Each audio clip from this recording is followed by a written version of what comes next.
Hi, welcome to Rock Stardust. You're with Robbie White. Today we're looking at a fantastic guitar player who is unheralded, really, in context of the brilliant contributions he made. He should be in the realms of the Jimmy Pages, Jeff Becks, and Eric Claptons. But for those that appreciate his music and particularly his playing with Robert Plant, he really is not unsung at all. People just love his playing, and there's a reason why. It's absolutely fantastic. Now, he started out playing with a band called Bronco, doing a lot of slide guitar, and then he moved on to Silverhead, who were actually ended up being on Swan Song label as well, Led Zeppelin's label. He then played with Chicken Shack, and then came into prominence when he got together with Robert Plant. They were playing in bars and hanging out, good friends, in the Midland area there, in the Black Country. So in doing that, they played a lot of old standards, a lot of rock and roll, a lot of blues, and a lot of classic sort of blues and rock and roll, and they had that good time doing that. And that was a chance from Robert Plant moving on from Led Zeppelin, and obviously the pain he'd gone through with the loss of John Bonham and his son and the breakup of the band. It was a chance for him to find his feet, and he found the perfect collaborator in Robbie Blunt. And in doing so with Robbie, asked Robert Plant if, would you be happy for me to write some songs with you? And we can work putting a band together. And in doing so, they put a great band together. Phil Collins on drums, Jez Woodruff on bass, keyboards, and Paul Martinez on bass. Even Cosy Powell played on the first album as well. So it was a fantastic band. Now, in doing so, what they were able to achieve, with that was put together some fantastic music. Now, the influence behind that music was very much in that Moroccan sense of, Eastern sort of vibe, but coming up with something fresh and clean that was going to be effective in that marketplace for them to be able to, really put it together. So in doing so, what you had was Robbie Blunt playing with a very clean sound, and he used a Fender Princeton, I believe, with that reverb sound. But his playing, at times, the phrasing is something I would consider to be conjured up by the Greek gods. The way it sort of comes across the phrasing, and it's very enigmatic playing. There's definitely a lot of Latin, Spanish feel to it as well, and the feel and sound are astonishing. And you only have to look at some of those tracks from those albums and see yourself, the how that played out. So with the Pictures at 11, some of the highlights for me were Moonlight and Samosa, which is just stunning song.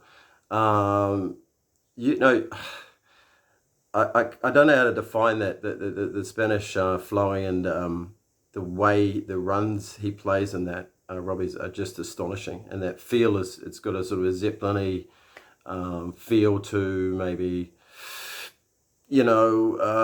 Physical Graffiti, but there's also a presence kind of vibe to some of the sound. And then the other track was Slow Dancer, which is just astonishing, very Moroccan, very Middle Eastern, powerful, very heavy in its performance. Moving on to that album was actually very, very well received. And then we went on to Principle of Moments, which is my particular favorite.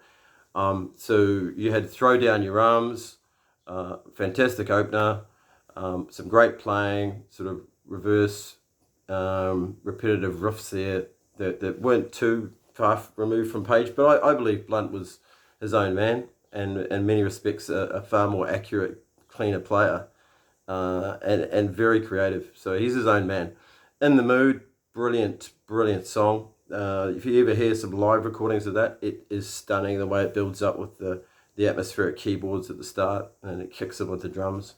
The playing on that is sublime. The solo is insane. It's got like backwards played arpeggiated runs that when I first heard them were very inspiring, because it was like, man, that sounds different. That's a different way of playing and approaching it. and as a result, the mood and intensity, there was something enigmatic about that sound and the playing. So it's a terrific solo. It's a great song. Big Log is just incredible. Be one of the best guitar pieces ever recorded. No question about that in my mind. It's astonishing. If you sit down and try and work that out. It's a wonderful journey, and it's hard to get it right. I love the solo and through with the two-step as well. I think that is astonishing, and the tone and the feel is just insane. So he was playing a 1956 Fender from memory, and yeah, definitely that precision, Fender precision. He did look like he used a Telecaster a lot live as well, which is cool. So essentially what you're looking at is a very unheralded guitar player, but then you can see the band together there. There's the guys backstage. Was some sort of band, and this really was a collaboration that Robbie Blunt should get so much credit for, because I can't see how Robert Plant could have released this music and these songs without him. He co-wrote the material with him, so it was a full collaboration. But it was essential in terms of my favourite two Robert Plant albums are the first two albums, Pictures at 11 and Principle of Moments. So just touching on the playing, significant contribution, a fantastic player. He's even gone on and played with the likes of Eddie Brickell and the New Bohemians, Julian Lennon, Tom Petty, Clannad, Jeff Healey, and lots of people. But he's very much been in the shadows since the heyday of those big tours and those big Robert Plant albums. But it blows me away, and there is something very, very magical and special about the playing and the way it sounds. It's unique, and he deserves a lot of credit for that. Like, to come up with your own style, and just amazing playing. And it's so clean, there is no room for mistakes. To be that accurate and play with that much dexterity is just phenomenal. There's no covering it up with distortion and all of that sort of stuff. So yeah, he did get his dues for a period there when he was in the public eye, and that could be seen with the Guitar Heroes. He was in some publications talking about his rig and his playing and getting his fair due.